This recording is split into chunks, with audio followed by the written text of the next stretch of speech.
Today's podcast is about how you can take research and be able to help your clinic in its branding, even in the situation with COVID-19. Check it out.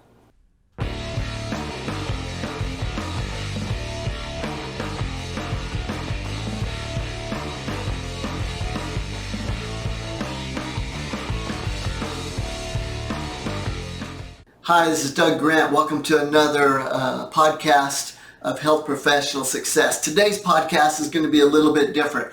We're going to be talking about a study. In fact, I'm going to be showing you a video about a study that talks about how you can reduce your risk of COVID-19 by 50%. Now, what's that really got to do with health professional success? Well, it's about being able to take the research and thinking about your brand constantly. And as you're thinking about your brand, being able to work the research in a way to be able to help your patients with what's going on in the moment. And what I mean by that is that your patients and the public are thinking about certain things, are getting hit up with certain things on the constant. And if you focus your message around that and keep your branding, you're going to be able to get more people to understand your message, to think about you, to be able to come to you, refer friends to you. And that's really one of the secrets to be able to brand yourself and become legendary.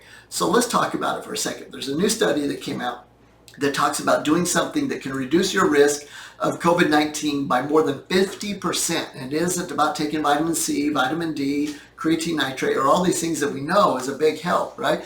It's something completely different. So what I did is I took this research and did a little video.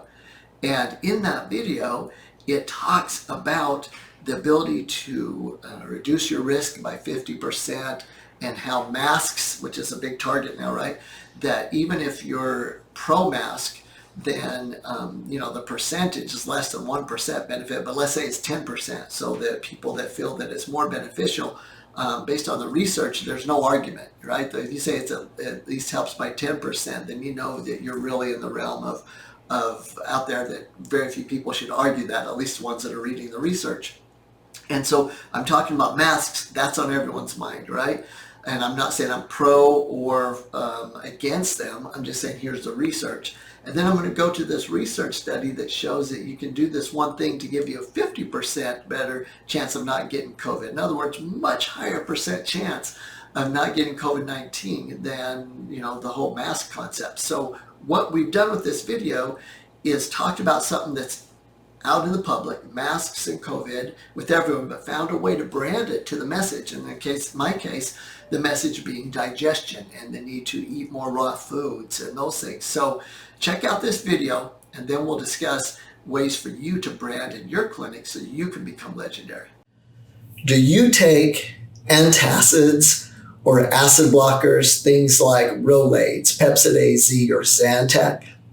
Well, if you do, did you know that you can reduce your risk of getting COVID-19 by at least 50%? Let's see how. Hi, I'm Doug Grant, and a new study was just published, although it probably won't get a lot of hype. This study was published in PubMed. It's been verified. I'll go through some of that with you, but I really wanted to point out the fact that there's something now, actual real evidence showing that we can do something to reduce our risk of getting this virus, COVID-19, and actually can reduce it 50% or more, in some cases even higher, as I'll show you, just by stopping taking antacids and acid blockers. Now, before we go into the study, let's put this in perspective. The great mask debate, right? Whether you should wear a mask or not and all that. And I've looked at the research, and I'm sure a lot of you have too. And, the CDC, came out and says we can't confirm the accuracy of the numbers or any numbers. Currently, we're not finding any data that can quantify risk reduction from the use of masks, but they recommend we all do it. And this isn't a pro or anti-mask video. I just want to make a point. And the point is that any statistics that we can find are less than 1% as far as a benefit of wearing a mask, if there is any. Okay, so 0.8 is based on one study I'll put in the link here you can look at. And so that's great. And whether you wear one or not, that's up to you. That's what's great about America, right? Your own freedom of choice. But the thing is think about that, and wearing a mask, or that you can 1, 2, 3, 4, you can call it 5% if you want to go way off, so that people aren't saying, hey, Doug, you said it was only 0.8 if anything. And that's based on the research that I can find. But let's even take it up a notch. Let's say it's even 5% less risk by wearing a mask. Well, that's great. That's great. But if you take things for indigestion, for bloating, for gas, for heartburn, you're probably taking some form of antacid, or you're taking some type of acid blocker, okay, PPI, like Zantac and those things. Well, what the research shows, and I'm going to go right to this study. This study is done by Spiegel and colleagues, and it was published online July 7th, 2020, and it was published in the American Journal of Gastroenterology. Now, in this study, they show that people using antacids, Rolaids, acid blockers, Zantac, Pepcid, that their use had skyrocketed over the past 2 decades. And in fact, ambulatory care visits, people had to go to the hospital in an ambulance, has increased 600% from 1998 to 2015 from the acid blockers. In other words, over ingestion or side effects coming from antacids, and mainly acid blockers in the system. So I'm going to quote from the study. They said, although the studies have not borne out many other concerns raised about adverse reaction, they've shown that the drugs increase the risk for infections, including infections by SARS, COVID, viruses related to the COVID-19 virus, SARS-CoV-2, and others, basically all the coronaviruses, according to Spiegel from the study from the Journal of Gastroenterology. Now, SARS uses a converting enzyme. It's an enzyme 2 receptor to invade the enterocytes. And what that means is that basically that in order for the virus to get in and invade your cells, then the stomach pH level has to be above 3. In other words, as a result of taking antacids and acid blockers, that lowers the actual stomach acids in the body so that the virus can get in. That's one theory. He came from the study. Whether that's true or not, is that's the reason, it really doesn't matter. What matters is if you take acid blockers to help with indigestion, to help with pain, bloating, gas, heartburn, you're increasing your risk by at least 50%.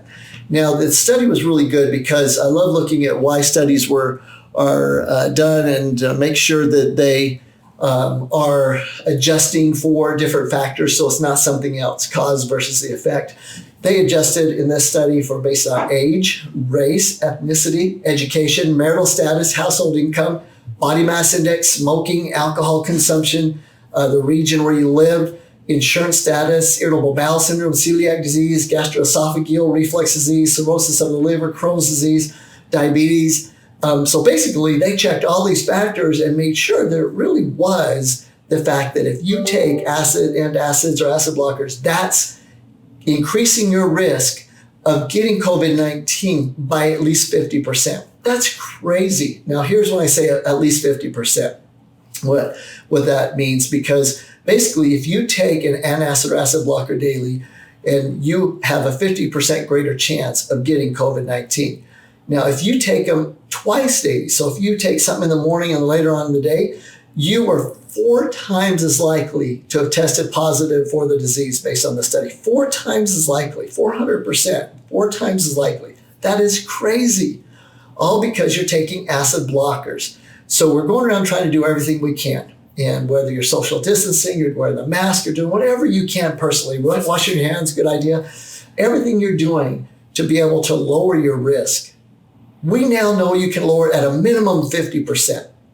So what do you do though? Because you have heartburn, you have some type of bloating or indigestion, some reason you're taking an acid blocker or an acid, and yeah, maybe it's worth having that pain or that problem to have a low risk of COVID. I've got it. But what if you can do both? What if you can eliminate bloating, indigestion, and gas, help with digestion, and still lower your risk? You can. If you consume raw foods contain things called enzymes in them. So when you leave a raw food out, it starts to it digests itself. The enzymes are breaking it down, digesting it. And when you consume these raw foods and chew them well enough so the enzymes are released, then your food is digested down and you don't get heartburn, you don't get indigestion, you don't get bloating, because all indigestion is a non-digesting of foods, indigestion. And so what happens is when we don't digest our food all the way down, it causes the bloating. The body sends more water there, it causes bloat. We get allergic reactions many times from our food. So the key is to eat more raw food, more food that contains enzymes in them. Because when you cook food over 118 degrees, so basically any cooked and processed food, you destroy the enzymes. You destroy the ability for that food to digest itself, to eliminate bloating, gas, and indigestion. So eat more raw food, but when you don't, you can take back the enzymes that were in the food that you chose to take out. And that's right, you chose. You chose to cook that food. You chose to eat that processed food. You chose to have something that was void of enzymes and no longer had the ability to digest itself that could cause indigestion. But if you add back the enzymes, plant-based enzymes from foods, then it will help with digestion. And the research is extremely strong, showing that by adding back the enzymes, you can get rid of indigestion, you can get rid of bloat, you can get rid of gas, you can deliver more nutrients to the body, which helps with weight loss, and be able to have all those benefits at the same time as reducing at least in half your risk of COVID-19. So what do? Get rid of the antacids, acid blockers. Eat more raw food. If you're still having a problem when you do eat cooked and processed food, add back the enzymes so that your body can break the food down to get rid of indigestion and greatly eliminate the risk for COVID-19. Give it a shot today. All right, so I hope you enjoyed the video, and you see that really the information and the research out about Zantac, Pepsid AC, these acid blockers, or even the acid neutralizers like Rolaids, actually is a major cause or risk factor for getting COVID-19. And in the research study, Spiegel talked about that their theory is that it messed with your stomach acid, right, by either neutralizing it or stopping it. That's what these Zantac, these PPIs do, Pepsid AC, Rolaids, those types of things. And that because that acid is either diluted or stopped, that's allowing, when you come in contact with the virus, with COVID-19 or any coronavirus, it's allowing it to get in and take hold. And if your acidic levels are up, then all of a sudden you don't have as high a risk because it destroys the virus. Now, whether that theory is true or not, the important thing is the research is very clear that you have a 50, even up to 75% increase in chance of getting COVID-19 if you take these acid blockers. So let's now take that a step further and say anytime you eat processed and cooked food that makes the body expel more energy, increases white blood cell count. White blood cells have enzymes in them that help digest the food. And so we increase our white blood cell count, and we're using that white blood cells to help with digestion. So now we have all these factors that are hurting our immune system, right? The taking antacids and acid blockers, eating of processed foods. And what do you need to do about it? Eat more raw food. That's it. Eat more raw food and chew it well. But for those that don't, the answer is to take back the enzymes when you eat cooked and processed food. It comes back to my branding of digestion, the need for optimal digestion for every single person, because very few people are raw foodists. In my network of tens of thousands of people that I know and I meet, there's only 2 that I know of that have consistently been raw foodists all these years. And so very few people are that. That means that everyone needs digestion. So we took the mask situation and took COVID, and from this study was able to brand a video that should help that status of branding and being known for a certain thing. You can do the same thing, and your brand doesn't have to be digestion. But if it is, if you've decided that your every patient every day is digestion, to eat more raw food, take digestive enzymes when you do eat cooked food, then I recommend taking the video and making it your own. Make a little video about it. Show the research. You could go on to a little website called Fiverr, Fiver, and say, hey, I want to plug myself in place of Doug in these areas, and you just do the same video or just make your own. But it's something you could do that then brands you. But if it's not digestion, find something, whatever it is, that your every patient every day is probiotics. There's plenty of research studies out on that. Taking your basic vitamin needs. There's plenty of studies out on it right now with COVID and that, like with vitamin C, vitamin D, nitrates, things like that. Let's say your every patient every day is adrenal. Look up research, adrenal, COVID-19 citations. Find out how it affects the adrenal glands, how stress, because of everything that's going on nowadays with all these crazy subjects, not to get into all these things with the wayfarers and all this stuff. There's so many things going on that causes stress in people's lives, whether they be true or not, and all that stuff, that that could affect the adrenals. And you could make a little video about that, and talk about these things, not being for or against. I'd recommend, I'd say, here's the subjects that are out there causing stress, and you could talk about them enough so people watch the video, but then come back and say, so what are you doing about it? Are you taking your OptiAdrenal? Are you taking DAC, whatever it might be? So you can see that the point of this podcast today is for you to take what you've picked as your every patient every day and think about it constantly and look what's going on in the world and find a way to tap into that mindset of what people's talking about, what they're thinking about, and to still bring your message into play. So I hope you enjoyed that video and it helps you to understand how you can apply whatever your specialty is, whatever your every patient every day is, what you want to become legendary for in your office, so that you can use what's going on to help your patients heal faster and for you to become the legend you deserve to be. Have a great day.